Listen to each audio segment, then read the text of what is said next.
Olá, sejam bem-vindos. Meu nome é Silvio Celestino e você está no episódio número 83 do podcast do canal O Executivo. O nosso propósito aqui é aumentarmos a sua musculatura executiva para que você possa ser cada vez mais um executivo classe internacional. E para isso, nós nos aprofundamos em temas relevantes para a sua carreira, como a gestão de pessoas, o equilíbrio de vida pessoal e profissional e, é claro, sobre investimentos, sobre negócios. Hoje o tema é importantíssimo. Nós vamos falar sobre a reforma tributária. Aliás, nas últimas semanas eu tenho dado muito foco nas questões geopolíticas devido ao recrudescimento da guerra na Ucrânia, mas essa questão da reforma tributária tem um impacto muito grande no seu negócio. Aliás, pode ser até mais destruidor do que essa guerra na Ucrânia. Então, nós vamos receber para falar sobre esse assunto a diretora sênior de tributação e estratégia da Avalária, Trícia Braga. Trícia, seja muito bem-vinda. Obrigado, Silvio, pelo convite. É um prazer estar aqui com você. E Trícia, olha, eu queria começar, nós nos conhecemos ontem, aliás, no WTC, quero agradecer muito por você ter aceitado o meu convite para fazer esse podcast em um tema tão relevante. Eu fiquei realmente encantado com a sua apresentação, com a sua didática, por isso que eu fiquei muito feliz de ter você aqui hoje. Eu gostaria de começar falando exatamente sobre a sua trajetória. O que fez você estudar direito e logo depois fazer uma especialização em tributos? Realmente, assim, eu acho que desde pequena a minha vocação era direito, né? E meu pai era advogado, Olha só. ele era advogado civilista, e eu sempre convivi com ele nessa loucura aí da advocacia, né? O advogado antigo era aquele que resolvia todos os problemas de todas as pessoas da cidade, né? Do Sim, interior. sim. Eu sou de Ribeirão Preto, Mas é de Ribeirão? sou de Ribeirão Preto. E aí eu já desde acho que do primeiro colegial eu já tinha isso bem claro. Quando eu Sei. entrei na faculdade de Direito, eu no terceiro ano da faculdade eu tive Direito Tributário. Uhum. E eu me apaixonei pela matéria e pelo professor, assim, pela didática. Era realmente um advogado tributarista extremamente relevante do cenário brasileiro na época, e eu realmente me apaixonei pelo conteúdo. E aí fui fazer monitoria com ele, e desde então já entrei nos estágios, né? Passei aí por bancos, por indústrias, passei por alguns segmentos diferentes da área tributária, né, até constituir o meu próprio negócio, mas foi muito em virtude da paixão e vendo as outras pessoas exercerem a advocacia que me interessou. Nossa, que bacana.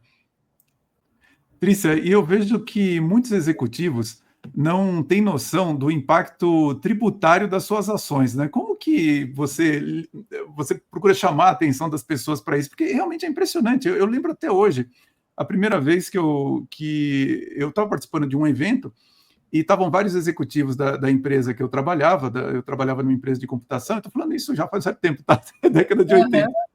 E o gerente de fiscal, eu trabalhava com desenvolvimento dos computadores, ele virou nesse evento e falou assim: olha, muitos de vocês aqui nunca viram uma nota fiscal.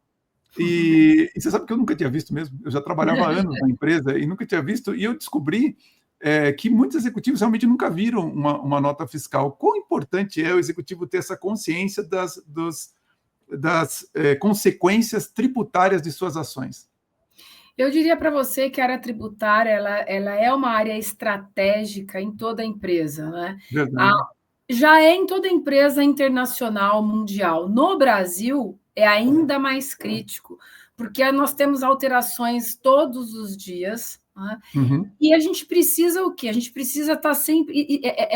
É uma análise viva. A tributação ela é uma análise viva. E quanto mais o executivo conseguir visualizar isso e dar suporte para as demais áreas da empresa, eu entendo que é um diferencial não só concorrencial, porque ele vai estar sempre antenado nas melhores práticas da área tributária, que podem sim ter ganhos aí de caixa para ele, como evitar riscos, porque quando a gente se depara com empresas que efetivamente os gestores não estão preocupados com isso, o que ele fala para a gente?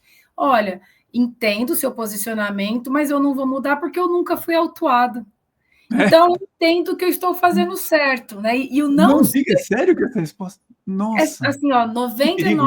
99% dos empresários, eles nos falam isso. Entendo, mas eu nunca fui autuado, então eu vou continuar fazendo o que eu estou fazendo, ainda que seja errado.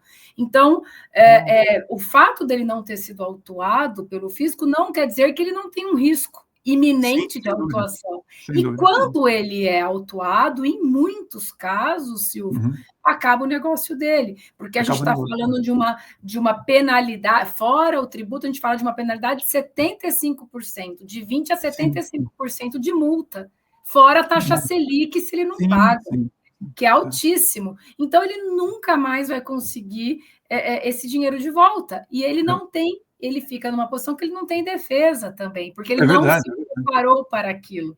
Então, uma área tributária mal gerida, ela pode fadar uma empresa ao insucesso, e não adianta, nesse caso, virar e falar, mas a culpa foi do contador. Poxa, meu contador não viu. O responsável é o sócio, o responsável é o empreendedor, não é o contador. Então, é isso que os empresários precisam entender de uma vez por todas. Ele é responsável pelo tributo que ele está recolhendo ou deixando de recolher. E Trícia, pela natureza do meu trabalho, eu sempre procuro olhar muito como que é o ciclo da carreira das pessoas, né? Então, tanto é que, por exemplo, um advogado, não sei se você vê dessa forma, mas ele começa principalmente a ganhar mais dinheiro depois dos 40 anos, assim, quando realmente ele começa a se estabelecer como nome e tudo mais. E quem tem um ciclo muito grave com relação a essa questão de tributos, sabe quem são? Os médicos. Porque às vezes eles montam a clínica, em geral o médico ele demora muito tempo para ganhar dinheiro, assim como os advogados, lá para os 40 e tal, mas muitos médicos falem aos 55 anos. Por quê? Porque eles não conhecem essas questões tributárias, abre uma clínica e tudo mais, e quando eles vêm, eles estão com essas dívidas que você está falando aí, e eles passam o resto da vida pagando tributos atrasados. E eu já tive clientes que viveram essa experiência. Então, é um alerta aqui que a gente tem que fazer para não só os empresários, mas você que é autônomo, você que é médico, se interessar pelos tributos, porque isso realmente pode ser a sua falência no futuro, se você não tiver atenção a como faz o tributo corretamente. E para piorar, né, Trícia, o tributo não é lógico, né? Não, é muito complexo. A complexidade que nós temos hoje no Brasil, ela não se equipara a lugar nenhum no mundo, né? Então, é uma complexidade, todos os dias acabam que tem mudanças, e muitas vezes mudanças relevantes, e atrelado a isso, a questão de tecnologia, que ele não vai nunca entrar no sistema, nunca vai avaliar, ele vai sempre... O empresário está sempre acreditando nas pessoas e ele não consegue visualizar a aplicabilidade da área tributária. Esse é o grande problema. Eu tenho algumas questões aí que eu vejo, né? Realmente, para você ser empresário, você tem que conhecer as áreas tributárias do seu negócio, não tem como você terceirizar. E eu lembro, né, para quem está nos assistindo, que o próprio Warren Buffett, um dos motivos da riqueza dele é o fato dele dominar muito a área tributária desde criança. Ele era criança e ele sabia como ganhar dinheiro com os tributos. Então, é fundamental você ter esse tipo de conhecimento. E aí a minha curiosidade, né, Trícia, é como que você faz, né, no seu trabalho, para se manter atualizada, porque é uma loucura os tributos no Brasil, quase todo dia tem uma mudança e tal. Você tem alguma estratégia, você tem uma equipe, como é que você faz para se manter atualizada nisso? Nós temos uma equipe hoje, assim, olha, se não gostar de ler todos os dias, é melhor nem ir para a área tributária, né? Tem que ter uma leitura diária, né? A gente tem uma equipe que faz a leitura diária dos diários oficiais da União, estados e municípios que a gente faz toda a manutenção de conteúdo. É uma equipe que não é pequena, né? A gente tem aí especificidades, nós temos tributos diretos, nós temos tributos diretos é imposto de renda, contribuição social, tributos indiretos ICMS, PIS, COFINS, e tem especificidades dentro dessa legislação, de cada uma das legislações.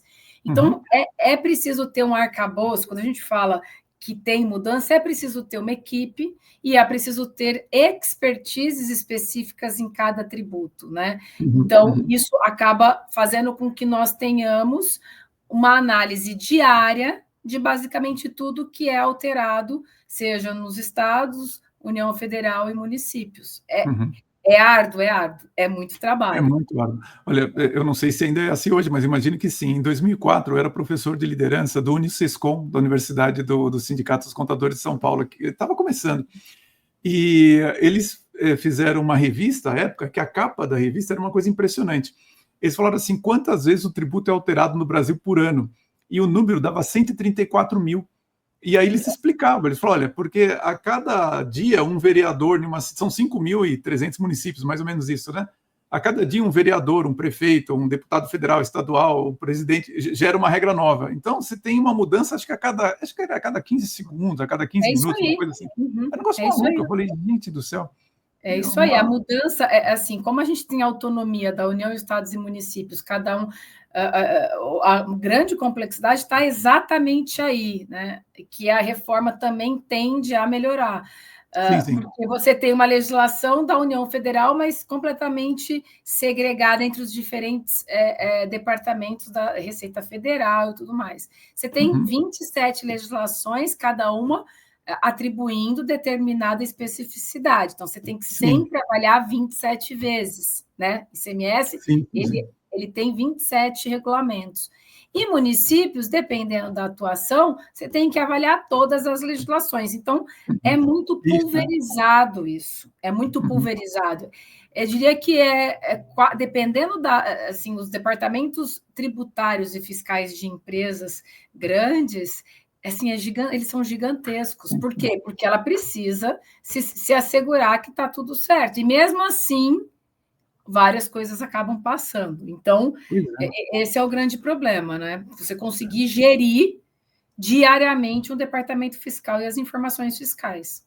E para quem não está acostumado com isso, né, Trícia, esse é o grande ponto quando se fala do custo Brasil na área fiscal. Quer dizer, você tem uma grande parte da empresa, o seu custo simplesmente de gerir essa área, que é bastante complexa.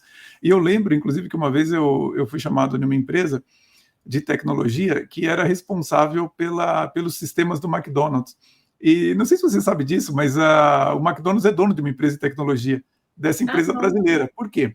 Em cada país, ele contratava uma empresa para fazer o controle das máquinas, dos pontos de vendas lá. Né? Então, quando você vende um Big Mac, como é que você apropria os tributos? Então, no Brasil, na Espanha, no Chile, etc, etc. Só que a empresa, o sistema mais completo era do Brasil, por causa disso que você falou. É tão complexo em cada cidade que você vai, que o nosso sistema era o mais completo. E aí ela começou a usar o sistema brasileiro, porque era mais fácil pegar o sistema brasileiro, ir para outro país e desligar coisas do sistema do que você ficar desenvolvendo um para cada país. E isso tornou ela tão dependente dessa empresa que fez o McDonald's comprar essa empresa de tecnologia, porque você vê, é estratégico, né, para uma empresa tamanho McDonald's essa questão. É uma matéria totalmente estratégica para qualquer empresa, Silvio, seja ela pequena, média, grande, enterprise, sempre vai ser um tema estratégico. As pessoas precisam entender isso de uma vez por todas. É verdade, eu concordo com você e acho que esse é um tema que tem que sempre chamar a atenção. E antes da gente falar sobre a reforma tributária, ainda completando a sua carreira, eu vi que você foi sócia do escritório de advocacia e hoje você é executiva na Valara. Como é que foi essa passagem de você ser empreendedora e depois voltar para ser executiva, ou sair do empreendimento e passar a ser uma executiva? Foi bem complexo. Eu acho que dos desafios que eu já enfrentei profissionalmente, esse foi um dos maiores, se não o maior, Silvio. Eu tive a minha carreira muito pautada no empreendedorismo, né? Tive escritório de advocacia.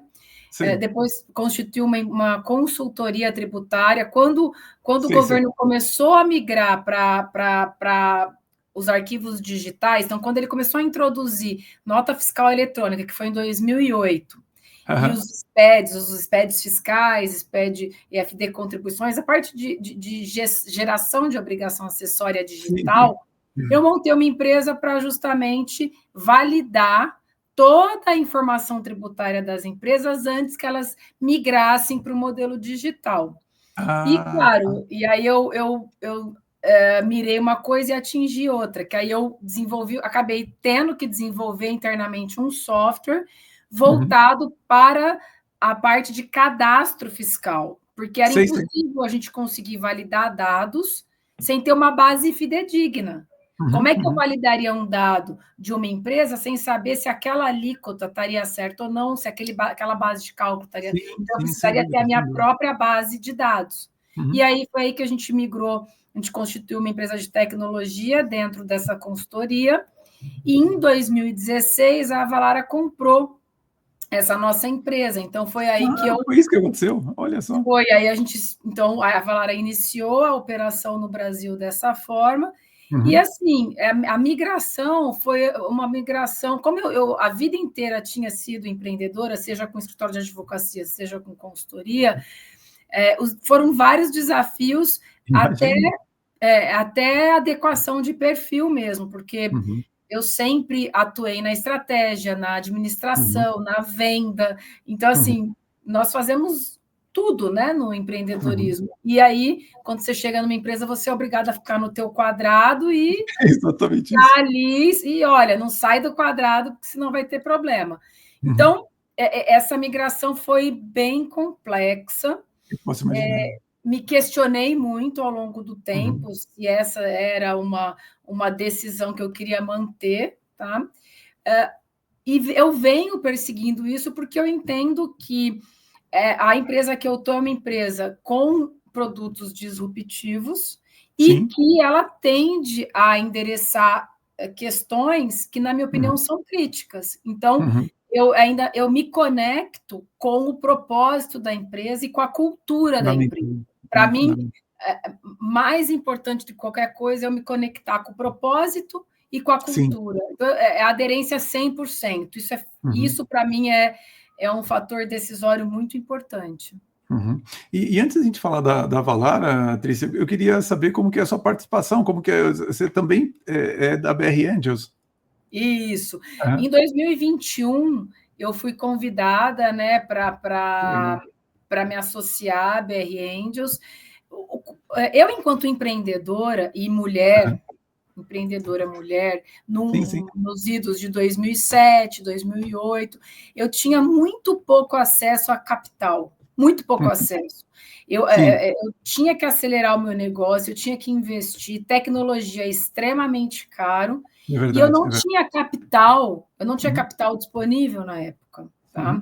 A gente tinha que se socorrer a bancos cujos juros eram altíssimos e muitas vezes o próprio mútuo era negado. E aí você tinha uma série de consequências, você não conseguia escalar, você não conseguia investir, você não conseguia desenvolver aquilo que era necessário. Então, esta dificuldade me fez avaliar o seguinte: esses investidores anjos, eles têm uma importância muito grande nesse início, nesse early stage que a gente fala das empresas, porque muitas vezes nem receita elas têm para justificar um determinado investimento, mas elas têm potencial. Né? Então, essa dificuldade me fez, me associar ao BR Angels, que é um grupo com mais de 280 CEOs, CFOs, C-levels, que estão voltados para não só investir em empresas early stage, como também dar smart, né, que a gente fala, dar o smart money, ou seja, conectar, dar mentoria, conectar essas empresas com empresas maiores, fazer com que elas alavanquem nesse período. Então, isso é muito importante e faz com que a gente analise centenas de startups aí ao longo do tempo e a gente vai vendo como é dinâmico esse mercado de startups. Nossa, né? Então, muito. É verdade. E você tem investimento em algumas startups, então, Trícia? Sim, temos. A gente tem tanto essa parte no BR Angels e também a gente criou um grupo de investidoras anjo, em que o foco é investir em empresas lideradas por mulheres. Ah, que bacana! Então, a gente só investe em empresas que sejam cuja sócia fundadora e sócias sejam mulheres, né? Então, e isso é muito legal também, porque a gente vê na prática o quanto este mercado ainda é muito machista. Então, a gente precisa desmistificar essas questões. Então, por isso a gente foi nessa linha. Sim, sim, sim. E você tem razão. Sabe que na minha família as mulheres foram muito executivas desde sempre, né? Minha mãe foi secretária executiva, minha irmã é gerente financeira nos Estados Unidos, inclusive. Minha, minha esposa, a Ana Nubier, ela foi proprietária da agência Clique, foi uma das maiores empresas de comunicação digital, foi uma das primeiras, na verdade, no ano 2000, vendeu a empresa, inclusive, para um grupo inglês em 2007, 2008, quando nós nos conhecemos. E para mim, assim, eu vejo toda essa dificuldade realmente que ainda existe no empreendedorismo e também no mundo executivo. Quando você olha e fala, bom, realmente a gente precisa criar condições para que as mulheres, primeiro, tenham vontade de participar e, segundo, em condições que você tornar mais diverso o ambiente. O que a gente percebe é que quando tem um sócio fundador, todo mundo para escutar. Quando tem uma sócia fundadora, já não tem tanto engajamento, sabe? Já começa por aí. As pessoas não querem nem escutar. Então, é algo que é preocupante, porque você diferencia muito isso e a gente precisa, de alguma forma, endereçar esse problema. Sem dúvida, sem dúvida. Inclusive, Trícia, eu vou deixar aqui no nosso, se você me permite, depois você me manda os sites dessas empresas que você está investindo, eu coloco aqui no link do nosso canal, porque o nosso canal tem um objetivo de network que a gente puder fazer para divulgar, sempre um lugar para ficarem mais conhecidos. Você me manda, você quer destacar alguma dessas empresas que você está investindo? Olha, a gente investe numa empresa voltada à área da saúde, tá? Ela é fenomenal, essa sócia fundadora, ela chama Sleep Up. Depois eu também divulgo para vocês. Isso, manda para mim. Ela desenvolveu uma metodologia de análise da questão de apneia do sono. Então, essa metodologia e esse sistema, ela vende para as pessoas que têm e ela faz toda o monitoramento do sono, como endereçar. Então, é fenomenal, né? A gente também investiu numa empresa que chama Herself, que é uma empresa que endereça a parte de questões menstruais para tentar migrar para a questão de sustentável de calcinhas absorventes. Isso fenomenal, tem crescido muito e é totalmente sustentável, mas entra numa barreira cultural muito grande ainda. Mas é outra fundadora assim, super inspiradora, fenomenal. Chama Herself também, vou mandar para você. Manda para mim, vamos deixar um link aqui. Tem várias empresas que estão se destacando e que são assim com pessoas, com sócias e tantos sócios também, fenomenais. Não, muito legal. Vamos divulgar, sim. Acho que é super importante. Bom, e finalmente, assim, vamos falar então um pouco sobre a Avalara, né? Você é diretora sênior de tributos e estratégia. Aliás, acho que esse cargo deveria ter em todas as empresas. Quando eu vi o nome do seu cargo, eu falei, engraçado, por que as empresas não têm esse cargo? Assim, tributos e estratégia, eu falei, acho que isso é fundamental. Eu gostaria que você falasse um pouquinho sobre a Avalara e quem que poderia se beneficiar de contratar vocês. Quer que coloque o slide aqui para te ajudar? Pode colocar. Vou colocar aqui, então, só um minutinho. A Avalara é uma empresa americana fundada em 2004, em Seattle, e ela iniciou as atividades focadas 100% em cloud, então é uma empresa que já é nativa do cloud, então é uma empresa de tecnologia voltada à área fiscal. Então a ideia da empresa é subsidiar, né, fornecer às empresas em geral, dos mais diferentes segmentos, tecnologia necessária para endereçar a parte fiscal e fazer toda a automação de processos fiscais. Então, quer dizer, desde o início da jornada fiscal, com captura de documentos fiscais, captura de nota fiscal eletrônica, cálculo dos tributos, passando pela apuração, entrega de obrigações acessórias, cruzamento de dados, né? Então, endereçar basicamente toda a jornada fiscal das empresas com processos automatizados. É isso que ela se propõe. Nos Estados Unidos, nós somos líderes, né, de cálculo de tributos. Estamos Né? E aí, assim, aqui é um pouco dos produtos, né? A Avatax Brasil é o nosso motor de cálculo, né? O eDocs aqui, a parte TexDocs que a gente chama, é a parte de captura de nota fiscal eletrônica e automação da escrituração dos documentos fiscais. Isso é de extrema importância para garantir compliance. E o Tax Compliance, que é o gerador de obrigações acessórias. E assim, essa camada de baixo são todas as camadas que nós interagimos. Então, nós podemos interagir com RPs, e-commerce, marketplace, aí depende muito a gente tem mais de 1.100 integrações com ERPs, então é algo bem assim substancial. Nossa, que bacana.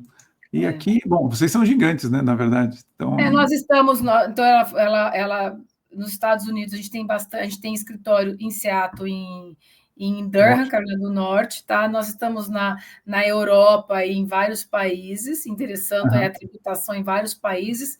No Brasil, né? No Brasil, aí, atendendo o Latam. E Índia, toda a nossa fábrica de software fica na Índia. Fica na Índia. E expandindo aí para a Ásia, no mercado asiático também nos próximos anos. Não, muito bacana, muito bacana. Eu vou tirar aqui para a gente continuar nosso papo aqui. Peraí.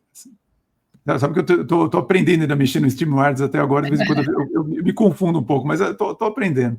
E me diz uma coisa, então, uma empresa aqui, ou um executivo que gostaria de contratar a Avalara, que tipo de problema ele tem? Olha, ela endereça os mais diversos problemas, tá? Então, ela endereça, por exemplo, a questão, assim, o foco maior é o compliance. No final do dia, nós temos que garantir, né? O cliente tem que estar garantido de que ele está fazendo uma apuração adequada, um recolhimento adequado dentro de um compliance, aderente à legislação do dia. Tá? Então, literalmente do dia, né, Trícia? Literalmente do dia. Então, nós endereçamos, por exemplo, a Marketplace, que tem uma complexidade de cálculo tributário absurda, e o Marketplace, a tendência dele é se tornar cada vez mais responsável pela tributação que passa por ele. Então, tendo essa responsabilização fiscal, ele precisa ter na mão dele a gestão tributária. Então, nós endereçamos a parte de cálculo, seja de marketplace, indústrias, e-commerces, né? E com conteúdo embarcado. O que quer dizer isso? O cálculo daquela determinada nota vai ser feito considerando a legislação daquele dia. No dia seguinte, se mudou a alíquota, já vai estar com a alíquota nova, e assim sucessivamente. Tá? Então, esse primeiro ponto é um ponto super importante, porque tudo que começa certo, Silvio, na área fiscal, tem uma grande tendência de finalizar correto, com a apuração correta. Onde começa a jornada? Na emissão de nota. Cadastro fiscal e emissão de nota. Se a gente garante que este início está correto, eu te diria que 80% de toda a jornada vai estar correta. Então, esse é um ponto muito crítico. E a questão da integração de notas com apuração, e, em seguida, a questão da apuração propriamente dita. Por que isso é importante? Porque é aí que a empresa, no final do mês, que ela fica sabendo o montante a ser recolhido. Então, sim, é verdade. O montante a ser recolhido no final do mês está diretamente atrelado à apuração que ela fez aí via obrigação acessória, via os arquivos digitais. Bacana. Eu vou deixar um link aqui para o site de vocês também, viu, Trícia, para as pessoas que quiserem se conectar. E aí vem o principal motivo aqui que nós nos conhecemos hoje, que eu queria falar com você naquela apresentação que eu achei brilhante sua sobre reforma tributária ontem no WTC. Eu gostaria de começar bem pelo princípio de tudo. Quer dizer, qual foi o propósito da reforma tributária, Trícia? Propósito, a gente, pelo menos há 30 anos, a gente já vem falando, né, os governos aí passados já vinham tentando introduzir uma reforma tributária no Brasil. Então, o conceito de reforma tributária já é um conceito aí bem antigo. A principal dor das empresas é o quê? É a complexidade da tributação. Então, a principal ideia, primeiro ponto, simplificação de todo o sistema tributário vigente. né? Certo. Segundo ponto, uma maior transparência de quanto as empresas efetivamente apuram. Com a sistemática que nós temos hoje de não cumulatividade, né, que a gente chama, e de muitas vezes não cumulatividade ou cumulatividade plena, que a cada cadeia você tem sempre um tributo sendo adicionado integralmente, não abatido, você não sabe qual é a carga tributária real de cada empresa. Isso é impossível você saber. Puxa, então, não há transparência para o consumidor final. Há, sim, um chute, mas ninguém consegue avaliar qual é a real carga tributária devido à falta de transparência no cálculo. Tá? E como terceiro ponto, a questão de... hoje a gente tem um desequilíbrio muito grande. Muitas vezes a gente fala, cesta básica para a camada, né? Cesta básica, ou seja, uma isenção de tributo para a camada mais pobre. Só que todo mundo come o arroz que é isento. O rico, pobre. Né? Então, você não tem um equilíbrio entre as diferentes classes. Esse também foi um ponto muito importante que a gente está... Quer dizer, que eles estão endereçando na reforma, tentar ter um equilíbrio social mais justo na tributação. E, em quarto lugar, o Brasil, para ele aderir à OCDE, o Brasil ele já vem no esforço há muitos anos para aderir à OCDE, entrar nos países da OCDE, e a OCDE tem uma cartilha, basicamente, com várias imposições. São basicamente 17 questões que o país tem que endereçar, tem que se adequar para poder entrar na OCDE. Um dos pilares é o tributário. O Brasil, dos 190 países classificados pela OCDE e pelo Banco Mundial, o Brasil está em 184, como pior. Um dos piores do mundo na área tributária em termos de complexidade. Então, a OCDE pressionou muito o Brasil para o Brasil aderir ao VAT, tá? Que é o cálculo aí amplo, base ampla, acreditamento amplo do VAT, para poder aí eliminar um desses quesitos para poder lá futuramente ingressar na OCDE. Então, a pressão veio muito de fora e, claro, do próprio ambiente de negócio brasileiro, pressionando também por uma melhoria. Tá? Então, tiveram essas duas ênfases aí. Entendi. O VAT é o tributo de valor agregado, é isso? Isso, é o tributo de valor agregado, super difundido na Europa. Isso, né? sim. A Europa, diferentemente dos Estados Unidos, nós temos o sales tax, que é sempre ali no varejo, e a Europa tem o VAT, que é o valor agregado, que ela vai agregando a cada cadeia o valor efetivamente a ser recolhido. Então, está correto dizer que os princípios que nortearam foram os princípios da OCDE? Sim. Os princípios da OCDE, os critérios também de VAT, tá? Que é o quê? Base ampla, né? Então, a base ampla de creditamento, a não cumulatividade, né? Então, foram princípios que foram realmente trazidos para o Brasil. Claro que, Silvio, ainda há entraves, haviam assim, alguns entraves no Brasil para se estruturar uma reforma devido à autonomia entre a autonomia que a gente teria que garantir em municípios, estados e União Federal. Era um mandatório que se garantisse essa autonomia. Então, quer dizer, eu não poderia fazer um VAT nacional eliminando estados e municípios da autonomia fiscal. Então, nós tropicalizamos o VAT para falar que ele é um IVA dual. Né? Então, o conceito de IVA dual é totalmente brasileiro. Quando você começa a explicar reforma tributária para o europeu, eles olham e falam, mas isso não é VAT. É um VAT adequado às necessidades brasileiras. Então, ele é dual, ele não é único. Ele é dual por conta dessa questão de estados e municípios que a gente teve que endereçar. Nos Estados Unidos, o VAT ele é nacional? Ou não? Não, nos Estados Unidos não existe VAT. Não é o VAT. Não, é o sales tax, só a Europa. Só a Europa. É outro mundo, é sales tax. Só na Europa, países europeus que usam VAT. Estados Unidos, Tudo dos Estados Unidos é singular, inclusive os tributos, né? Eu Ah, falo, entendi. unidade de medida, tudo dos Estados Unidos é próprio, inclusive os tributos. Você já viu aquele Saturday Night Live tirando sarro dos Estados Unidos? É muito engraçado aquilo lá. Tudo é diferente, Tudo é inclusive. diferente. Jardas, né? Aquela coisa toda.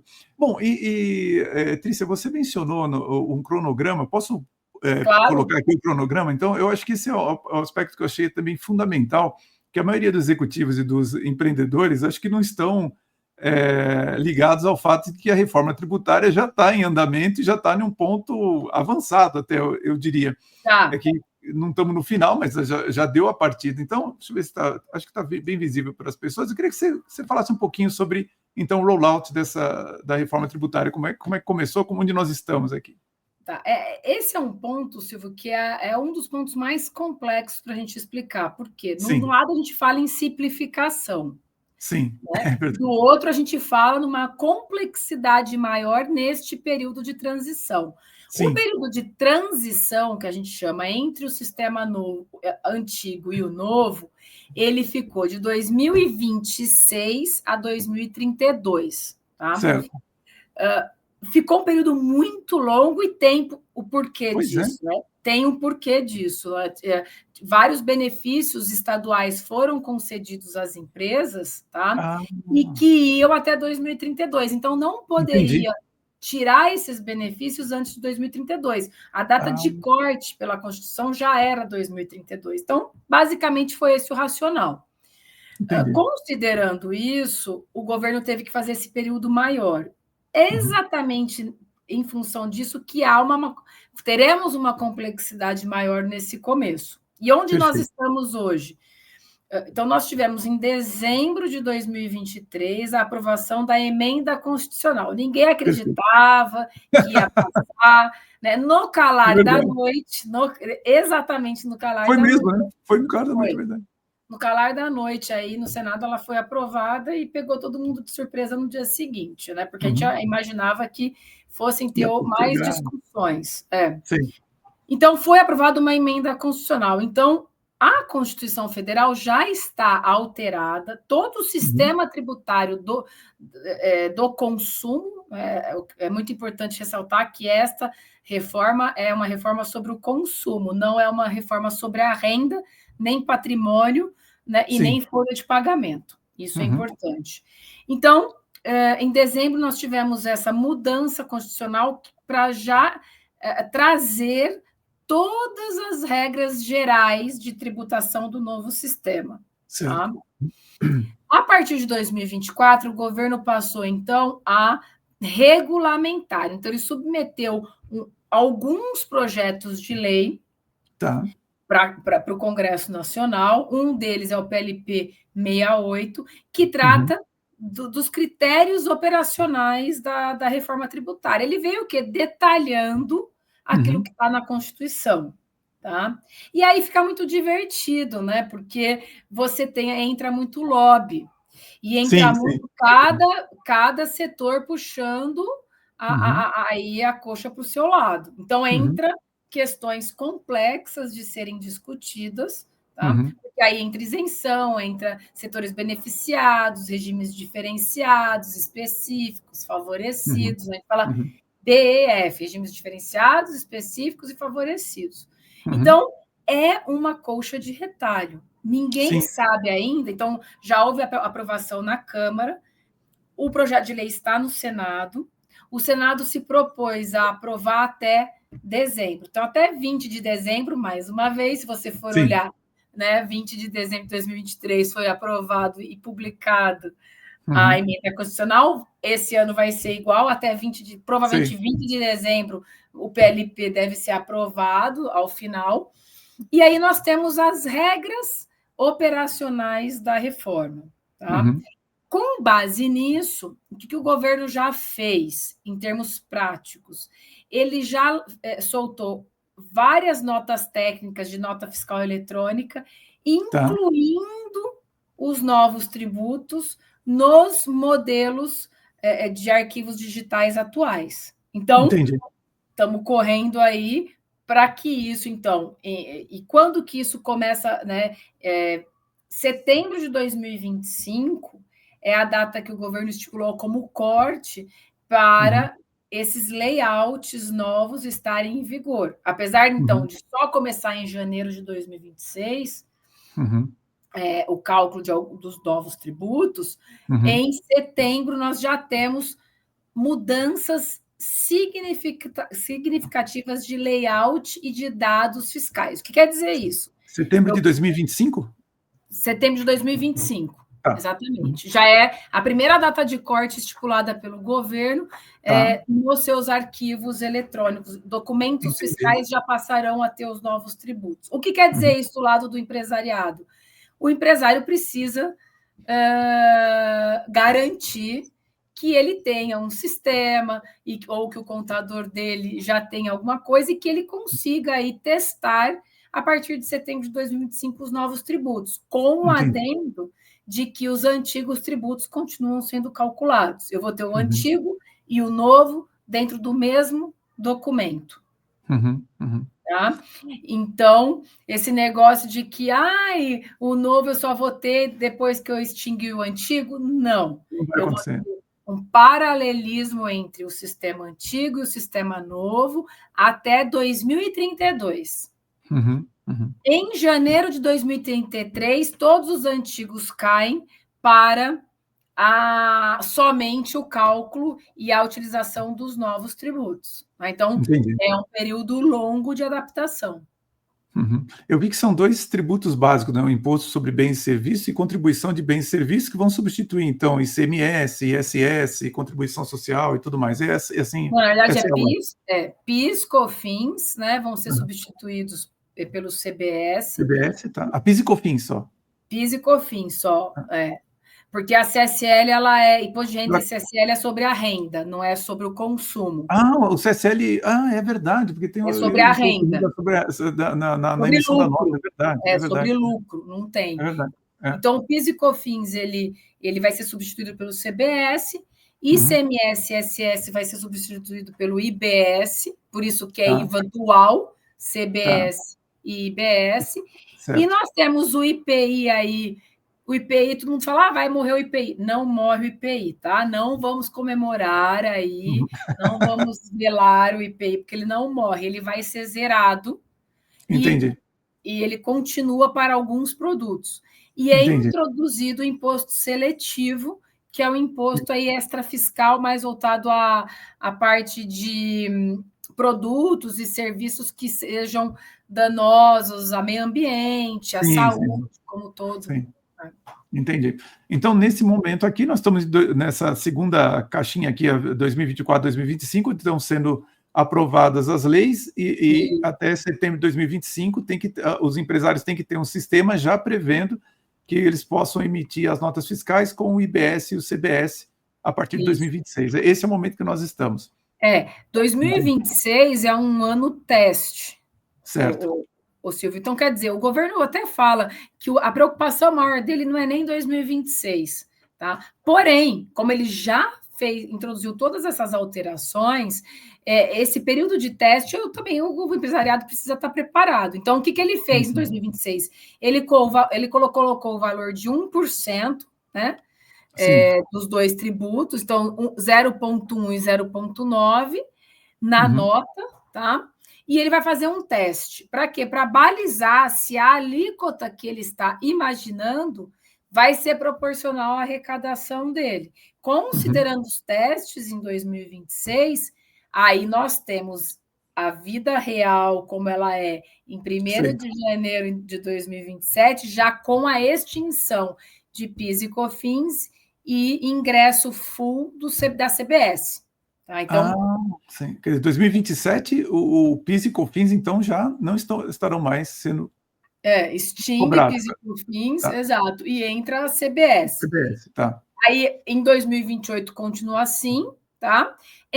A partir de 2029, começa a migração do paulatina do ICMS e do ISS para o IBS. Então, isso vai ser basicamente assim, né? Vai diminuindo um e aumentando o outro até 2032. Inclusive, você colocou aqui que são 10% em 2029, 20% em 2030, 30% em 2031, 40% em 2032 e 100%, então, 2033 é a vigência esperada desse novo modelo. Exatamente. Assim. Exatamente. Bom, e aí, assim, eu acho importantíssimo uma afirmação que você fez na apresentação, dizendo que os tributos hoje são baseados na origem e eles agora são baseados nos destinos. Você poderia explicar para nós o que isso significa, Trícia? Aliás, o significado é muito relevante. Nós temos 2 pilares da reforma, Silvio, que assim que a gente tem que se debruçar, qualquer empresa tem que se debruçar com muita profundidade. Uma delas é a questão do destino. Tá?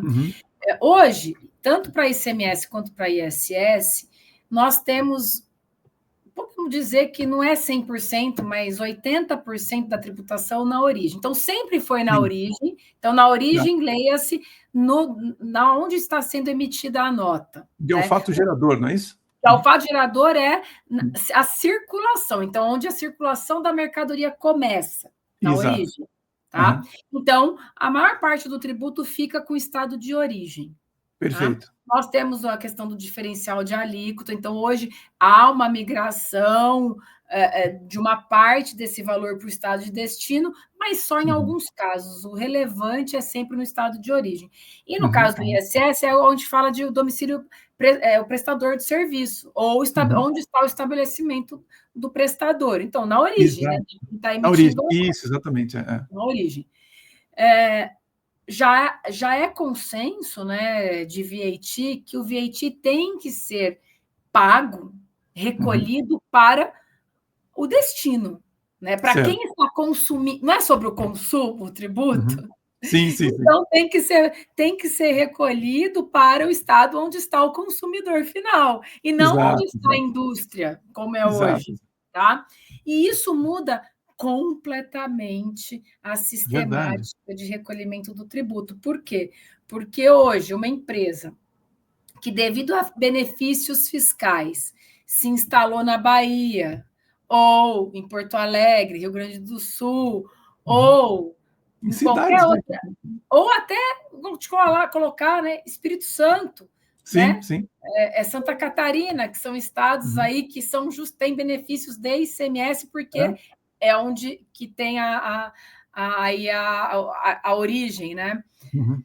Eles vão ter que migrar para uma tributação sempre de destino. Então, não importa onde eu, indústria, distribuidor ou atacado, né, esteja. O que importa é o quê? Onde está o meu consumidor. Eu vou ter que olhar a tributação do estado e do município de destino do meu cliente, tá?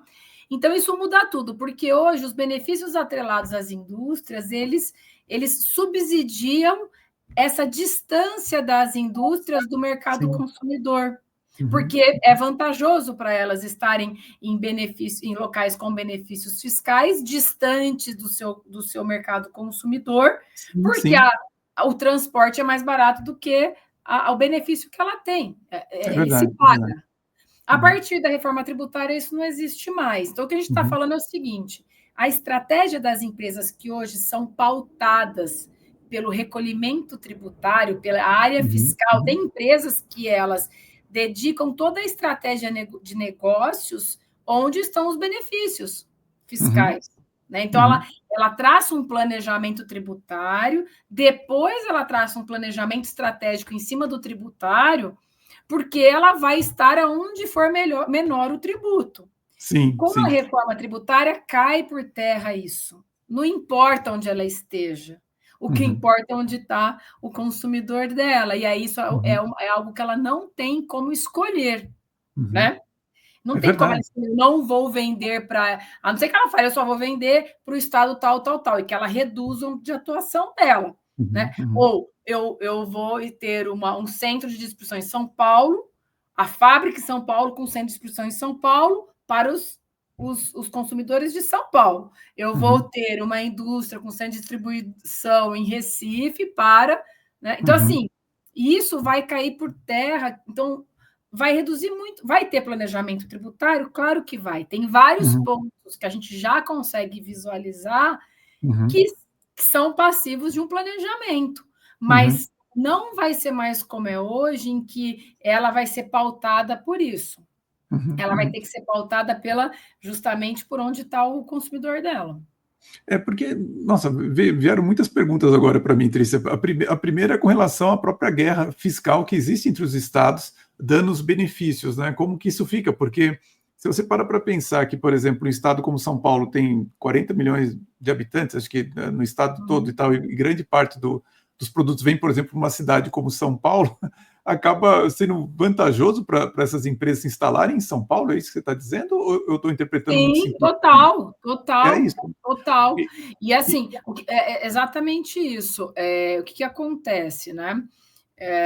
A questão... São Paulo é um mercado consumidor, né? Isso é fato. Então, Sim, ela tem que estar perto do mercado consumidor dela. perfeito, entendi. E a questão de benefícios, assim, a reforma, né, não tirou a autonomia nem dos estados, nem dos municípios, porém, ela unifica a legislação, isso é mandatório. Então, quando você tem um benefício, esse benefício é para todos os estados. O estado não pode ir lá simplesmente zerar uma alíquota ou dar um benefício que não está naquele texto legal. Então, ele é proibido de fazer isso. A autonomia dele está justamente em ele poder aumentar a alíquota de referência. Então, vai ter uma alíquota padrão para estados, municípios e União Federal. Então, o Senado Federal vai ser responsável por fixar uma alíquota de referência. Certo. E os estados e municípios poderão ajustar esta alíquota de referência 1 ponto percentual para cima ou para baixo. Ele não vai poder zerar a alíquota, ele não vai poder dar benefícios. Ele vai ter uma banda para trabalhar, vamos dizer assim. Ele vai ter uma banda para trabalhar e ele tem que provar que aquela arrecadação não sustenta. Então, tem toda uma metodologia da lei para que ele possa fazer isso. Então, é muito engessado a questão de benefício. O benefício é para todos e está numa lei só que todos têm que cumprir. Então, isso acaba com a guerra fiscal. Acaba com a guerra fiscal, mas eu fico pensando aqui na minha cabeça, né? Eu estou pensando assim, existem cidades, por exemplo, ao redor de São Paulo, que vivem do ISS de bancos, por exemplo, né? Eu falo, pô, mas como que vai ser isso, né? Porque elas vão ser afetadas nesse caso, porque de repente para o banco não vai fazer muito sentido mais, de repente ele necessariamente ter operação nessa cidade, ele pode querer voltar para São Paulo, é isso mesmo? Sim, é isso. E tem muito prestador de serviço que está, por exemplo, em Barueri, que presta serviço em São Paulo, né? Verdade. Ou qualquer outro município que tenha esse benefício, ele vai ter que começar a recolher o valor de São Paulo. Hoje, né? Na verdade, já existia antes um critério de recolher no destino, depois caiu por terra. Então, hoje ele recolhe em Barueri. Ele passa a ter que recolher onde está em São Paulo. O tomador do serviço. Pode ser São Paulo, pode ser Campinas. Eu tenho 10 empresas em São Paulo, que são meus clientes, eu tenho outras 10 em Campinas, eu tenho 5 em Jundiaí, eu tenho 10 em Ribeirão Preto. Então, cada uma dessas notas vai ter que sair com a alíquota daquele município que ela está prestando serviço, né? Que ela está o cliente dela. Né? Então, isso daí traz uma complexidade maior do que ela tem hoje, porque às vezes hoje ela está em Barueri. Então, tem alguns pontos, Silvio, que vão trazer uma maior complexidade para as empresas. Verdade. Ela precisa avaliar, porque eu já te falo de antemão, planejamentos tributários como estes não vão ser efetivos mais com a reforma tributária. Vai ter que criar outra coisa. Isso não vai mais conseguir se sustentar. Eu penso que também há uma necessidade, então, dos municípios, mesmo do Estado, de fato, atraírem atividade econômica para eles poderem ter Esse é um desdobramento super interessante, porque também na receita que tem, né, entre esses tributos, os municípios também têm um percentual da receita, né? Tem toda uma distribuição entre eles. E eles falam que é onde tiver mais população. Né? Então, quanto maior for a população... Primeiro que quanto maior for a população daquele município, mais tributo ele arrecada. Fato. Né? Ele vai começar a ter que atrair pessoas, população, para aquele município. Os estados e municípios vão ter que atrair as pessoas para ele ter uma vantagem de tributação maior, e eu acho que isso vai acontecer. Então, eu tenho que dar uma qualidade de vida melhor, eu tenho que ter parques melhores, eu tenho que dar segurança. Se isso acontecer, eu vou atrair mais consumidor e eu vou ter mais arrecadação. Isso exatamente, esse é o critério. É o critério. Não, muito interessante isso que você está falando. Realmente existe uma série de implicações que acho que a maioria dos executivos, de fato, não está percebendo a amplitude da reforma e como isso vai mexer com o país, inclusive a geografia, a demografia do país, né? Exato, e eu me preocupo muito, por exemplo, tem estados e municípios brasileiros que vivem de empresas que estão lá, então a mão de obra vive daquelas empresas. Você já imaginou se uma empresa dessa decidir mudar a planta industrial de lugar, e isso vai acontecer. Isso vai acontecer.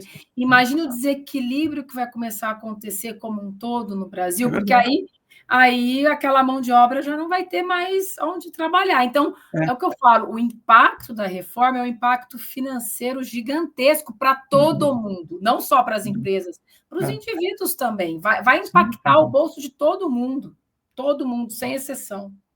Acho que realmente a maioria das pessoas não estão compreendendo a magnitude do que está sendo feito. Realmente vai mudar muita coisa no Brasil só em função da reforma tributária. Sim, bom, exatamente.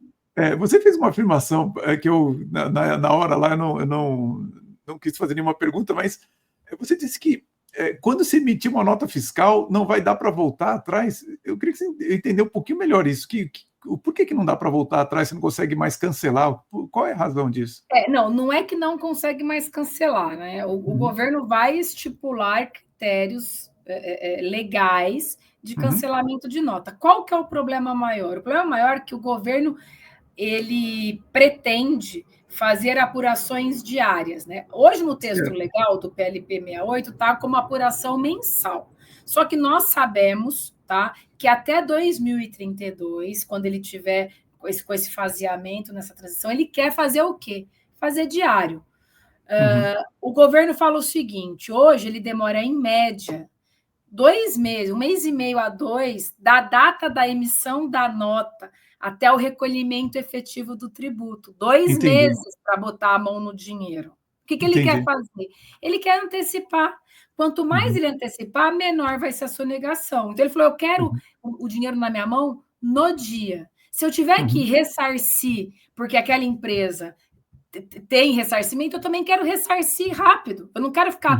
É caro eu ficar com o dinheiro do contribuinte, porque eu tenho que ressarcir com taxa Selic também. Eu não quero ficar com o dinheiro do contribuinte, mas eu também não quero demorar esse período todo para receber o meu dinheiro. Então, a gente sabe que a ideia é fazer apurações diárias. E num conceito diário ou quinzenal, se você emite uma nota hoje que já vai para uma apuração e para um conta corrente diário, aquela nota minha vai ter um impacto naquela apuração de hoje. Se eu mudar, tem critérios na norma que eu posso fazer? Tem. Só que você concorda que o meu fluxo de caixa já foi para o beleléu. No dia seguinte, se eu tiver que mudar e reduzir, o meu fluxo de caixa, basicamente... E se eu tiver também um split payment, que a gente chama, pense o seguinte: split payment é o recolhimento do tributo na nota. Não é no mês seguinte. Se o tributo for recolhido na nota, já direcionado, se eu alterar a nota... Nossa... eu vou ter que me creditar, eu vou ter toda uma complexidade. A complexidade vai ser muito maior do que hoje. Hoje, eu emito a nota e vou recolher o tributo no mês seguinte. Exato. Não tenho impacto no meu fluxo de caixa. Passo a ter. Então, é importante que as empresas entendam que, se ela for cancelar alguma coisa ou alterar, ela vai ter um impacto no fluxo de caixa direto. É melhor ela fazer certo, não cancelar, né? Melhor ela fazer certo. Nossa, e realmente, agora que você está falando, quer dizer, hoje o empresário ele tem, por exemplo, a possibilidade de, conforme ele emite a nota, como o tributo ele é pago bem depois, ele consegue fazer, às vezes, por exemplo, vamos fazer uma... Cancela. cancela, ou então... Não, mas eu estava me referindo a um planejamento mesmo. Ele fala assim, olha, estamos com problema de fluxo de caixa, vamos deixar para pagar depois, vamos entrar em um programa, dividir, avisar o governo. Agora vai ser muito mais difícil, ou seja, vai ter menos crédito à disposição do empresário para fazer essas manobras, não é isso? Exatamente, assim, na verdade ele vai se creditar daquele valor que o fornecedor dele pagou, ele se acredita. Sim. Então, assim, e qualquer cancelamento de nota vai afetar tanto o bolso do fornecedor quanto do cliente, porque... Exatamente. Então, você tem esses dois lados. Afeta a apuração do fornecedor e o direito a crédito, que é um dos pilares. Eu ia te colocar esse segundo pilar. Então, o primeiro é destino e o segundo pilar é incidência ampla. Então, tudo basicamente vai ser fato gerador do tributo. Tudo. Porém, tudo, entre aspas, tem algumas exceções, daria crédito. Então, uma incidência ampla de créditos... e uma incidência ampla de débitos. Entendi. Qual é o cenário crítico nesse caso? Os créditos, porque se eu não me credito do total que eu posso me creditar, minha base de incidência vai ser maior e eu pago mais. Então, eu preciso garantir que eu estou me creditando de tudo. Porque hoje, a principal briga do fisco como um todo, seja ele federal e estadual, é justamente nos créditos. A judicialização que nós temos, a maioria das discussões é no crédito. Eu querendo tomar crédito a mais e o fisco me proibindo de tomar crédito. Com a reforma, isso cai. Com a reforma, isso daí cai. Mas eu preciso me creditar adequadamente. É impressionante como a reforma foi feita com uma inteligência muito grande, porque isso também faz com que as empresas queiram, na verdade, que os seus fornecedores, todos eles, têm que emitir nota para você poder se creditar, senão não vale a pena você ter um fornecedor que, por alguma razão, não tenha nota fiscal, né? Mas, enfim. Exatamente. E se ela atrelar, como está ali, né, o crédito ele pode ser feito em 4 formas distintas. A primeira é na apuração, então, na apuração que ele fizer. A segunda é o split payment, a terceira é compensação. Então, o split payment, ele é uma das possibilidades de creditamento. Sim. Enquanto eu não pago aquela nota e que o valor é splitado para o governo, eu não tenho crédito. Eu não tenho crédito daquela nota. O que é diferente de hoje, eu recebo a nota e me credito. Sim, eu recebo a nota, o cara vai pagar daqui a 1 mês e meio, 2, mas eu já me creditei na minha apuração, independentemente do tributo ser recolhido. Eu já estou creditada, porque eu já dei entrada na nota. Com a reforma, isso tende a cair por terra. Eu só posso me creditar quando eu pagar, quando for o split payment e quando for splitado e que o dinheiro for para o governo. Nesse sentido, essas questões todas de prazos maiores de pagamento de fornecedor, tem empresa que paga em 90 dias. Legal, você vai pagar em 90 dias, você vai se creditar em 90 dias, só que você vai ter um débito muito antes. Então, é preciso que a empresa faça esse fluxo de caixa para ela entender se este prazo que ela está tendo de pagamento não vai influenciar no aumento de recolhimento naquele mês. Entendi. Quer dizer, até isso eles vão ter que realmente pensar, porque pode ser que fique desbalanceado, né? Uma vez que ela... totalmente o fluxo de caixa. No mês eu comprei muito estoque, eu tive um valor absurdo, tal, legal. Só que dali a 3 meses eu não tive crédito, tive todo o débito, né? Entendi. Ou eu comprei um estoque gigantesco que eu vou pagar em 120 dias. Legal, Entendi. Hoje, isso é um baita planejamento tributário, né? Porque eu fico com crédito grande e quando eu vender, eu vou abatendo do crédito. Sim. Com a reforma, se eu tenho esse pagamento, se eu tenho a compra de estoque com pagamento futuro, eu não tenho crédito e eu já vou começar a ter o débito. Entendi. Então, eu vou pagar o tributo que não é devido, porque já poderia ter crédito, que não vai ser devido efetivamente, mas eu tenho que adiantar para o governo, e o crédito só vai entrar lá na frente. Olha o descasamento de fluxo de caixa que vai ter. Entendi. Na verdade, essa reforma ela faz com que a economia comece a girar muito mais como é que eu vou dizer, baseado na realidade das operações e não tanto com um financiando o outro e tal. Falei, olha, é meio que fluxo de caixa. Se você tem caixa, tudo bem. Se você não tem, não vai ter mais essa possibilidade de você usar o tributo como uma, entre aspas, um financiamento. Né? Eu não vou mais conseguir me financiar, porque Sim. Hoje isso é uma realidade. Nossa, nem me fale. Todas as empresas se financiam. O tributo é um financiamento da empresa, porque ela só paga. Sim, então, ela usa o tributo grandes, para fluxo de caixa. Não vai mais usar, isso é fato. Eles não vão mais conseguir. E isso impacta o quê? Crédito a maior, vou ter que precisar de mais crédito, eu vou precisar rever meu fluxo de caixa.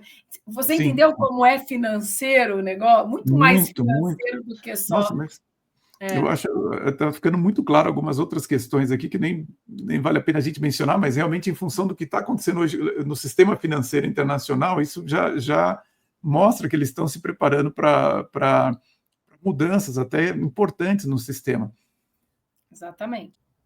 E nós vamos falar ainda sobre outros assuntos um pouco polêmicos aqui a respeito da reforma tributária na Conversa Controversa, que é uma sessão do nosso podcast reservada apenas para assinantes. Tem um link aqui embaixo para você se inscrever e eu já adianto que eu vou querer falar um pouquinho com a Trícia sobre os sonegadores, como é que vai ser isso, enfim, elisão fiscal, muitas questões assim que estão brotando na minha cabeça dessa conversa com a Trícia. Então, fica o convite para você se inscrever no canal aqui embaixo. E Trícia, você, na palestra de ontem, você deu uma recomendação para os empresários fazerem um grupo de trabalho para lidar com a reforma tributária e criar as estratégias para ajudar a tomar as decisões estratégicas da empresa. Eu queria que você falasse um pouquinho sobre como seria a montagem desse grupo, que pessoas que você acha que são importantes e qual que é o resultado esperado do trabalho de um grupo desse para a empresa. Claro. Depende muito, Silvio, do tamanho da empresa, né, de quem é responsável por aquela, né, pelos setores, mas o que eu diria para você, o dia a dia da operação, ele consome muito tempo de todo mundo. É verdade. Então, se nós não tivermos um foco num grupo reduzido de pessoas que influenciam decisões dentro da empresa, a gente não consegue caminhar com essa agenda dentro da empresa. Isso é fato. Tá? Então, assim, o que a gente tem visto na prática? As grandes empresas já se prepararam para isso. As grandes empresas têm board, né? Então, assim, a ideia não é um grupo de trabalhos só de contadores ou da área fiscal, é um grupo de trabalhos contendo os líderes financeiro, RH, compras, marketing, porque posso afetar preço, precificação, jurídico, porque eu posso ter que negociar contratos com os meus fornecedores e clientes, e a área fiscal e tecnologia, que o pilar não tem como. Fundamental, área fiscal e tecnologia. Esses líderes precisam se reunir, precisam entender o contexto geral e realmente fazer... Aí eles vão denominar alguém dentro das suas equipes para se aprofundar, para fazer a operacionalidade do impacto dessa reforma. Mas é muito importante que os líderes entendam que todos eles serão afetados e todos eles precisam se aprofundar nessas análises. Então, as principais empresas eu já vi que fizeram isso, tá? Elas já fizeram um grupo com a liderança e um grupo efetivo dentro desses líderes, das pessoas que vão efetivamente se aprofundar. Com base nisso, você começa o quê? A destrinchar o impacto da reforma na atividade da empresa. A gente escuta muito isso. Não, eu vi no jornal, li no jornal que vai aumentar a carga tributária. Nossa. No geral, se eu pegar o contexto de arrecadação geral, não é nem para aumentar, nem para diminuir, é ficar flat. Isso que o governo está falando. E é isso que ele vai perseguir. De qualquer forma, para cada empresa vai ter um impacto. Então, para uma empresa pode ter um aumento real, para outra pode ter uma diminuição real. Já vimos casos de aumento real, já vimos casos de diminuição real e brusca de tributação, né? Então, assim, depende muito do setor, da atividade, da operação. O setor tal vai ter aumento. Em regra, indústrias tendem a ter uma diminuição de carga e serviços um aumento expressivo de carga. Mas Depende muito da operação das empresas, não tem como. Então, assim, a gente não pode afirmar categoricamente que a reforma tributária necessariamente vai aumentar o custo no Brasil. Pelo contrário, ela não tem que aumentar o custo. O que ela está fazendo é balizando a tributação de forma que alguns setores paguem mais, que hoje eles não pagam tanto, e outros setores que estão pagando muito, paguem menos. Muita gente fala que essa reforma é uma reforma da indústria, para beneficiar a indústria, tá? Isso eu ouço muito. Mas, na verdade, não é uma reforma da indústria. A indústria paga mais tributo do que o serviço, isso é fato. Vale. Sim, é verdade. Fato. Então, não é que é uma reforma da indústria, é que hoje a indústria paga muito mais do que o serviço. E o que o governo está tentando fazer é equilibrar e deixar todo mundo igual. Nem serviço, nem mercadoria, nenhum pagando mais ou menos, eles pagando igual. Deixar flat isso entre eles. Óbvio que uns vão subir, outros vão descer.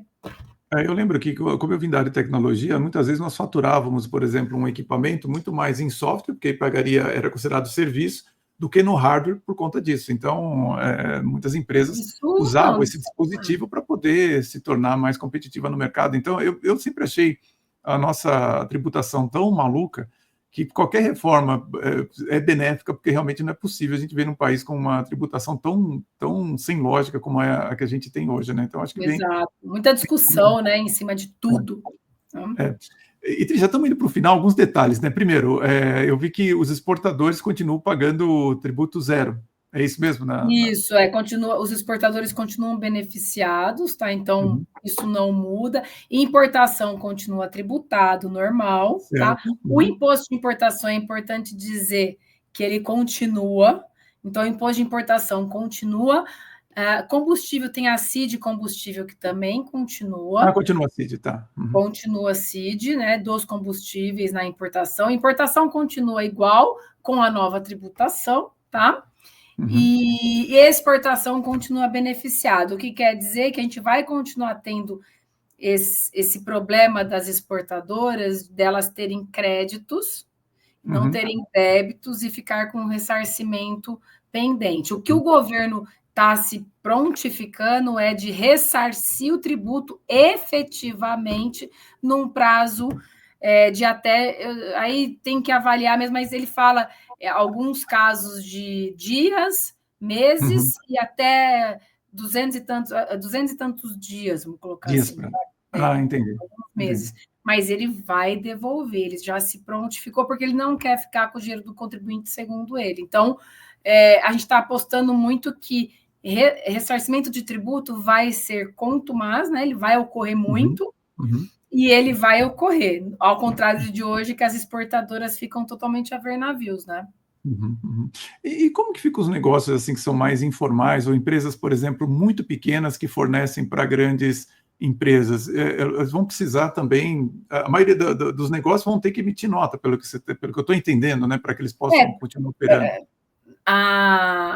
O projeto de lei instituiu algumas questões que ele fala nanoempreendedor. Ele instituiu esse nanoempreendedor e atribuiu, e aí ele ele traz uma simplicidade maior, né? Você tem o MEI e o Simples Nacional que continuam dentro de algumas peculiaridades, mas continuam. Então, assim, a ideia do governo não é mexer nessa camada de nano, empreendedor, MEI e Simples Nacional. Tem alguns desdobramentos, mas eles continuam. Entendi. Quer dizer, pelo que você está me dizendo, assim, do ponto de vista, se a gente vê de uma maneira macro, quando a reforma tributária estiver implementada 100%, há uma redução no custo da gestão dos tributos. Total. Isso é total, né? A partir de 2033, você vai falar, nossa, não vai simplificar, vai simplificar a partir de 2033. Até lá vai aumentar a complexidade. Mas após 2033, eu diria que, se bem implementada, porque tudo vai depender de como o governo vai implementar. Não pode ter muita exceção. Assim, a gente já colocou muita exceção à regra. Tem pelo menos aí 17 regimes específicos. Então, você tem área financeira, seguros, a parte de oil and gas, saúde, educação, profissional. Então, assim, você tem muita exceção à regra. Isso daí é muito ruim, porque você traz mais complexidade. Quanto mais exceção, mais complexo fica. Então, tudo vai depender de como vai ser regulamentado e como vai ser operacionalizado. Mas a tendência é, a partir de 2033, nós termos um ambiente fiscal muito mais equânime, transparente e simples. Isso é tendência e eu acredito muito nela. Me diz uma coisa, Trícia, tem alguma coisa que pode dar muito errado na reforma tributária? Olha, Silvio, prazos, né? Os prazos estão muito curtos. Os prazos? O prazo está muito curto. Né? Está muito curto, sim. Está muito curto, assim. Um desenvolvimento de um tamanho como esse que a gente vai ter para já 2025 é muito curto. A gente fala aí algo que seria bom, não tão absurdo assim, seria 1 ano e meio, 2 de desenvolvimento. Quando a gente fala de início em 2026, vai ser dolorido para todo mundo, porque é muito curto, é muito curto. É um prazo assim absurdamente curto. Então, primeira coisa é prazo, né? Se o governo tiver que ficar postergando, igual ele fez a vida inteira, sim, foi o que eu pensei. Perde a credibilidade. Primeiro ponto é esse, ele vai perder a credibilidade. Então, e principalmente para quem já está investindo para fazer isso, né? Não, então, assim, o primeiro ponto que eu pediria para todas as pessoas públicas, não posterguem o prazo da reforma. Né? Se a gente começar a postergar, vai começar a ter problema, vai começar a ter uma série de questões. Então, o primeiro ponto é prazo, é muito curto, o governo já sabia que era curto, ele teve que espremer. Né? Esse período de é uma implantação imediata curta para um período de transição longo. Tá? Então, talvez um balizamento maior entre o início e a transição teria sido melhor para a gente migrar de forma mais suave para esse modelo. Entendi. Não vai ser suave. Então, tenho lá minhas dúvidas se esse cronograma que foi colocado pela emenda constitucional, se ele se mantém, primeiro ponto. Segundo ponto é o governo não conseguir entregar o que ele se propõe, porque a base é muito tecnológica. Então, não adianta ele falar que eu só posso me creditar quando eu pagar se ele não tiver como fazer o split payment, porque ele vai estar me penalizando. Então, sem dúvida. Ela é toda interligada. Se uma peça falha todo o resto. Então, é complicadíssimo isso. Tá? Eu acho que... e a questão aí que a gente nunca sabe das exceções, né? Só vamos saber quando realmente for aprovado. Esse bando de exceção, bando de lobby, eles estão querendo mudar uma série de coisas no âmbito do Senado. Isso tudo vai dando maior complexidade. Então, também esse é um ponto que a gente tem que tomar. E a questão da alíquota, que a gente não vai saber até meio para fim de 2025. Vai ser uma grande fundamental. A carga. O que o pessoal quer saber, né? Qual a carga tributária? Quanto eu pago, claro. Não sei. Quanto eu pago? Não sei. Então, esse é um problema. Essas exceções seria, por exemplo, dia 20 de dezembro agora, a gente já fica sabendo? Já. É agora que a gente fica sabendo. Aí depois tem a luta pela alíquota. Cesta básica. Inclui ou não inclui a carne? Coloca ou não coloca determinado produto na cesta básica que a alíquota zero? Já teve uma primeira discussão judicial que foi protocolada no Supremo Tribunal Federal antes de ontem pelo Partido Verde. Né? Um dos benefícios dados pela emenda constitucional foi para agrotóxico. E aí o Partido Verde fala, peraí, você está querendo estimular o meio ambiente e tudo, e você vem me dar um benefício para agrotóxico? Isso é contra o pilar... Eles falam isso? Ele entrou com uma ação direta de inconstitucionalidade no STF, questionando a emenda constitucional da reforma. Já tem uma primeira já saímos aí com uma primeira judicialização da reforma tributária. Isso é um absurdo, porque realmente o Partido Verde contra um benefício dado para os agrotóxicos. E isso foi super discutido. O quê? Foi lobby. Sim. Armas. Armas vai ficar em benefício enquanto carros elétricos foram tirados. Qual que é o critério? Lobby, mais uma vez. Então, sem dúvida, isso vai judicializar, isso vai ter judicialização. Isso é um problemaço para a implantação da reforma. Se todo mundo for discutir, não se implanta uma reforma tributária assim. É verdade, então, é verdade. Temos algumas questões críticas. E indo para o outro lado, então, Trícia, se der muito certo, qual vai ser o grande benefício dessa reforma? Se der tudo muito certo, a gente consegue fazer os prazos, não tem tanta judicialização, não tem tantas exceções, qual vai ser o grande benefício? Eu visualizo que a reforma é, sim, um movimento do governo de diminuir a sonegação. O Brasil é um dos países mais sonegadores. Por que o Brasil é muito evoluído na tecnologia fiscal? Porque ele tem que controlar por conta da sonegação. Não só sonegação, quanto planejamento tributário. Se você reduz a possibilidade de planejamento, porque vai ter tudo basicamente igual, e você aumenta a tecnologia e diminui os prazos para recolhimento, você diminui a sonegação. A aposta do governo é essa, clara, ou diminuir a sonegação. Com isso, ele vai arrecadar mais.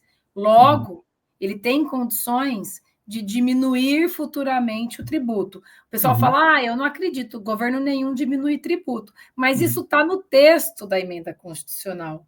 Entendi. A cada 5 anos, a cada quinquênio, qualquer governo vai ser obrigado a fazer um encontro de contas, e se a arrecadação tiver maior do que os parâmetros atuais, ele é obrigado a reduzir. Isso está mandatório no constitucional. Então, eu visualizo que, a longo prazo, né, vamos colocar 2040, 2045, 2050, se diminuir a sonegação, o Brasil vai ter um ambiente de negócios muito melhor e uma tributação mais aderente ao nosso ambiente de negócios. Sim, claro. Então, temos motivos para ter esperança de que dê tudo certo. E já estamos indo para o final aqui, eu queria algumas informações suas. Como que o Executivo ele pode se preparar para essas alterações que vão ser implementadas pela reforma? Você tem alguma sugestão de site, livro? Como que é? Para que ele pode... Tenho sim. Tem um portal que chama Portal... não sei se é Portal da Reforma Tributária ou só Reforma Tributária. Qual o problema dos empresários se socorrerem à mídia, né? Tem muita inverdade. Tem muita coisa que aquele pessoal que é contra, tem muita inverdade. Então, tem que se socorrer de artigos e de dados e de informações reais. Esse portal da reforma tributária, ele foi feito para isso, é de uma empresa que eu confio pra caramba, de um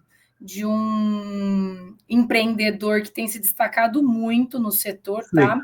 Então, é real, ele traz aí todas as discussões que estão tendo na Câmara, no Senado, ele traz trechos das discussões, então está tendo discussão sobre Simples Nacional, sobre cesta básica, sobre split payment, tem 19 grupos de estudos do governo, 19 grupos de estudos com várias pessoas do setor público discutindo, e tudo isso é aberto. Você pode ficar, se você quiser, você pode ficar o dia inteiro escutando discussões da reforma que estão ocorrendo no Congresso e nos grupos de estudo. Nossa, que interessante. Isso é muito interessante. Portal da Reforma Tributária, eu vou procurar aqui. Reforma Tributária. Eu indico esse portal porque ele é sensacional e ele tem me dado vários direcionamentos sobre a reforma. Umas duas últimas perguntas para a gente terminar, Trícia. Me diz uma coisa, ainda um jovem que está nos ouvindo aqui, se ele quiser ir para fazer sua carreira na área tributária, ser um executivo dessa área, ainda é uma área que esse é o momento. Tem muita oportunidade. Esse é o momento. Entendi. Esse é o momento. A nossa expectativa, enquanto empresa de software fiscal, e conversando com todas as Big Fours, conversando com o mercado fiscal em geral, é que vai faltar muita mão de obra a partir de 2025. Vai faltar.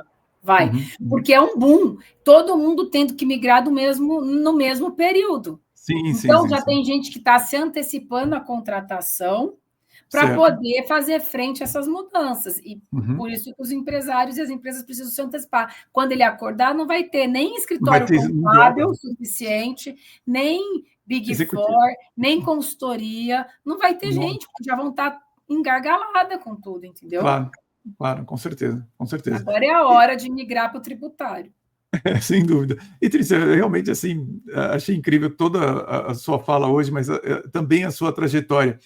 Se um jovem quisesse seguir a sua carreira, uma trajetória como a sua, que recomendação que você daria para essa pessoa? Primeiro, eu te diria que tem que ter muita paixão pelo empreendedorismo. Eu acho que empreendedorismo, ainda mais no Brasil, que a gente tem várias questões, eu diria que ele tem que ter uma convicção muito forte, acreditar muito naquela ideia dele ou naquele mercado que ele está, ter muita paixão pelo negócio dele. E aí eu acho também que todo líder é um pouco drivado por paixão, né? É verdade. Paixão, cultura. Eu acho que esses são pontos. Eu não me vejo em outro. Quando eu me deparei com essa reforma tributária, eu amei. E é o que eu te falei, eu sou uma entusiasta de tudo isso, porque está me fazendo pensar em coisas que eu nunca tinha pensado antes. Está me fazendo voar em termos de planejamento, de estratégia, de estrutura. Então, é bem isso, é você se desafiar todos os dias. Eu acho que esse seria um ponto que eu acho que todo mundo tem que ter, né? Se desafiar um pouquinho a cada dia. Sem dúvida, é verdade. Olha, Trícia, eu fiquei extremamente admirado por sua forma de falar de um tema tão normalmente árduo, e você falar com toda essa paixão, com todo esse encanto que você consegue trazer para o tema e fazer a gente refletir sobre coisas assim que ninguém tinha me feito refletir, sobre questões que agora que eu estou entendendo assim com muito mais articulação com outros temas importantes que estão acontecendo ao redor do mundo. Então, eu queria agradecer muito pela sua participação, pelo seu tempo aqui conosco no podcast do Canal Executivo, e faço um convite para que daqui a alguns meses eu vou querer acompanhar a reforma tributária, se possível, com a sua presença aqui no canal O Executivo. Muito obrigado, viu, Trícia? Claro, é um grande prazer, Silvio. Obrigado pelo convite e fico totalmente à disposição para novos episódios. Com certeza eu vou chamá-la. E agradeço a você também que ficou conosco até agora. Eu gostaria que você deixasse o seu comentário, dê um like, compartilhar esse podcast, que foi um dos podcasts mais importantes que nós fizemos nesses 2 anos do canal, com um tema tão relevante quanto a reforma tributária para o seu negócio, sua carreira e, é claro, também seus investimentos. Agora eu vou, inclusive, gravar com a Trícia a Conversa Controversa e vamos aprofundar em outros temas um pouco mais polêmicos aqui. Então, fica o meu convite mais uma vez para você se inscrever no canal O Executivo. E na próxima quinta-feira, 19h30, mais um podcast aqui no nosso canal. Um grande abraço e vamos em frente!